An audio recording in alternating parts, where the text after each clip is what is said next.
मेरे ठाकुर जी को, छोटे से कन्हैया जी को, वासुदेव जी। तो जैसे रास्ते में चले तो रास्ते में यमुना जी पड़ी।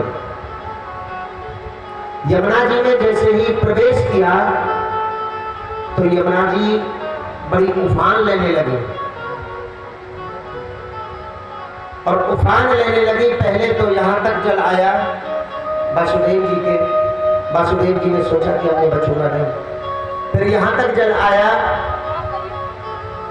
और जल धीरे धीरे मुख में प्रवेश करने लगा। और जब जल मुख में आ जाए तो समझ लो कि डूबना शुरू हो गया। अब यमुना जी उफान क्यों ले रही थी? भगवान कन्हैया समझ रहे थे कि अच्छा, यमुना जी भगवान कन्हैया की पत्नी भी है।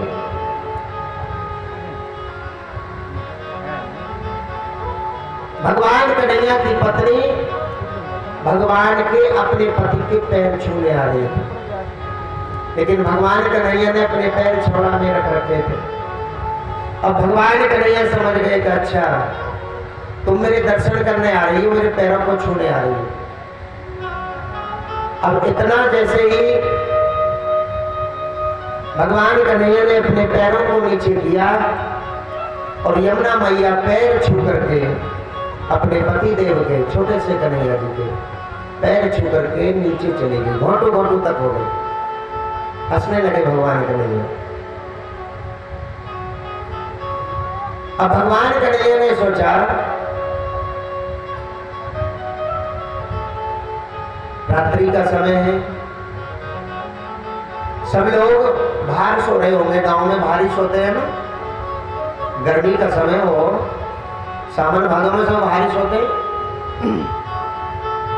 भगवान ने सोचा कि सब लोग बाहर सो रहे हैं और मैं नहीं चाहता कि मुझे जाते हुए कोई देख ले गोकुल में। भगवान ने अपनी माया प्रकट की और माया से कहा जरा बारिश शुरू करो। इंद्रदेव प्रसन्न हो गए। इंद्रदेव ने वर्षा शुरू कर दी। ये सब भगवान की लीला से हुआ। भगवान नहीं चाहते थे कि मुझे कोई देखे। अब भगवान ने सोचा कम से कम जब 4 बूंद पड़ेंगी तो जो जो बाहर सो रहे हैं ना, कम से कम घटियाले के अंदर तो हो जाएंगे, रास्ता साफ हो जाएगी, मुझे कोई देखेगा ना। ऐसा होता है ना, गांव में बाहर सोते हैं, अगर बारिश आ गई तो खटिया अंदर कर लो भैया।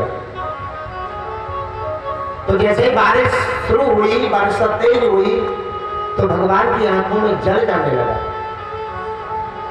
भगवान भीगने लगे।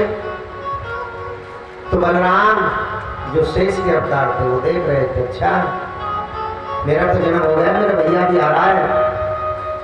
बलराम ने शेष नाग बन करके मेरे कान्हा जी की, मेरे ठाकुर जी की रक्षा की।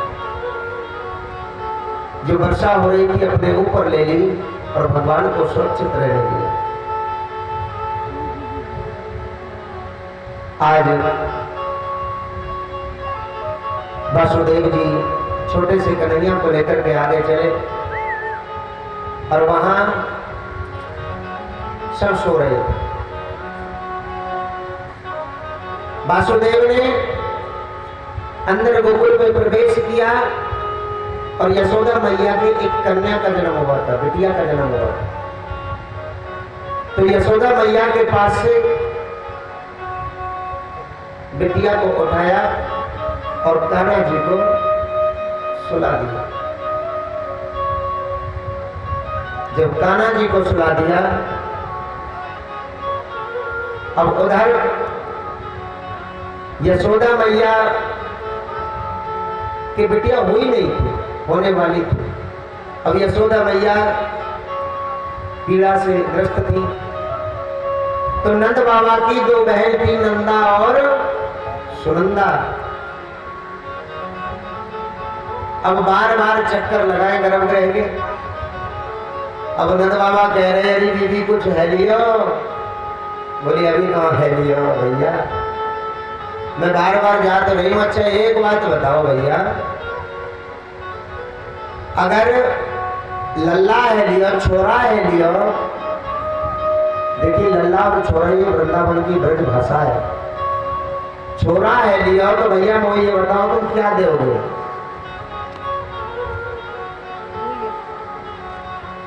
नंद बाबा बोले तू बता क्या लेगी कि मैं तो 9 लाख का हार लूंगी। आजकल करती है ना बहने। नंद बाबा बोले देख अगर लल्ला हो लियो ना छोरा हो लियो तो तारी पूंजी है ना खजाने की सब तो ये दे दूंगा जा कितना भी माल ले लियो। अब समय बीतता गया सुनंदा सुनंदा बेर बेर जाए और बेर बेर आ जाए।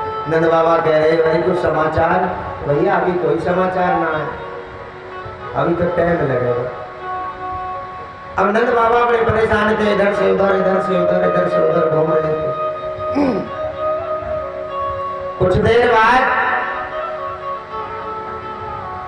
जैसे ही बिटिया का जन्म हुआ और उसी समय वासुदेव ने प्रवेश किया बिटिया को उठाया और बेटा को सुला दिया। तो जैसे ही नंदा सुनंदा पहुंची और उन्होंने देखा तो शोर मचाती चली आ रही अरे है लियो भैया रे है लियो। नंद बाबा बोले अरे कहाँ है लियो। तो भैया छोरा है लियो छोरा है जवाब भाभी के बोले छोरा है तो हाँ मैंने कही नहीं तुम खजाने को जाओ ये तारीख को भी तुम ले जाओ और मेरे यहाँ 9 लाख गैया हैं ब्राह्मणों को दान की जाए। देखिए ये शास्त्र कहते हैं उन भक्तों के लिए बता रहा हूं मैं जो भक्त ये कहते हैं नहीं कि हमारे घर सूतक लग गए।